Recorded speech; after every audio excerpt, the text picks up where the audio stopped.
কেকের ভেতর থেকে কফি খাওয়া যাবে, বিষয়টা অদ্ভুত না? অদ্ভুত হলেও কিন্তু অবাস্তব কিছুই না, এটা কিন্তু বাস্তবেই আমি করেছিলাম। আর এই জিনিসটা খুবই ইন্টারেস্টিং একটা বিষয় ছিল। এটা আমি আমার দেবর বার্থডেতে করেছি।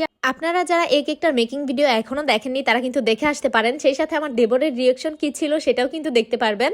তবে 10 কথার এক কথা, কফিটা যা ছিল না মজার, যা বলার বাহিরে, মানে এত মজা লাগছিল। এমনিতেই তো কোল্ড কফি আমার খুবই পছন্দ, তার উপরে আবার এই অল্প বানিয়েছিলাম আমরা, কারণ জানি এত বেশি খাওয়া হবে না।